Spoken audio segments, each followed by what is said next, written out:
Guys, I've been seeing a lot of like potential deals that are scams, and this video is just kind of to show you how to either be able to identify one or avoid them, so that you can maximize your time looking on Craigslist and not waste your time texting the scam.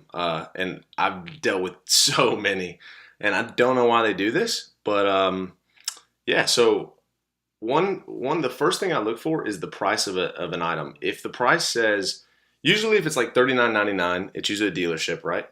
Or if it says 4,000 or 3,900, a lot of times it can be a dealership too, but a lot of times it'll be an individual. So like, say I price something at 3,900, I click on it. I'm going in thinking that it has a better chance, not necessarily it is, of it being a private seller.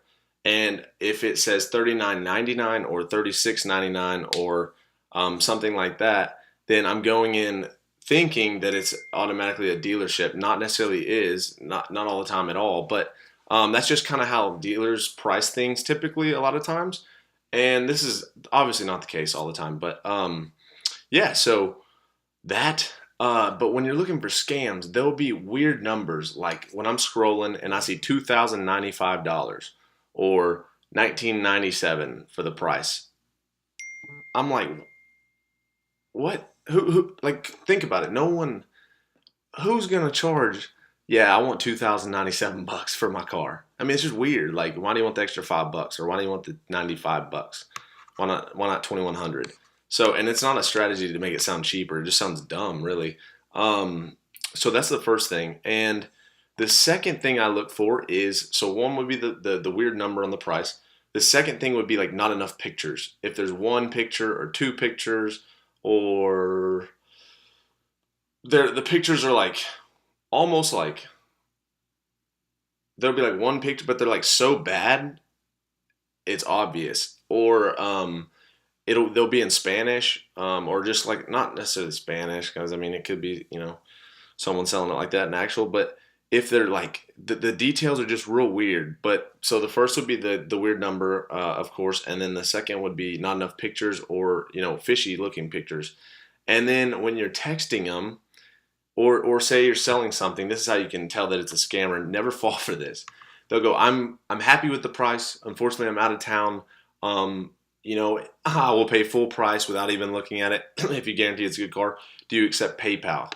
Like what? Who? No one's gonna buy a car without looking at the vehicle. I mean, even if they do, you don't want to deal with a person like that. So that's also the third thing that I look for. So yeah, it's kind of becomes easy to identify. This is really just to help you maximize your efficiency and time when you're on Craigslist, and not waste time on deals. Because when I first started, I would be like, oh dude, like this is extremely cheap, and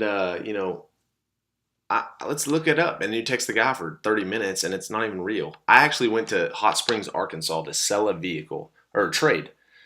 What was I trading? It was like I think it was that dirt bike, my first vehicle I ever sold. I went to trade it. And this guy literally has no life, I guess, was going to trade for Raptor 350. I'm 15 or 16. I just got my license or whatever. Drive 2 hours. And the guy's like coming around the corner. I'm meeting him at a place and it's on a bend. I'm coming around the corner. 30 minutes. I said, they're coming around the corner now. So literally I should have known, but I'm new to the process. So hopefully y'all can avoid that. But it's happened only once. And I don't know why people think that that's funny or whatever they think.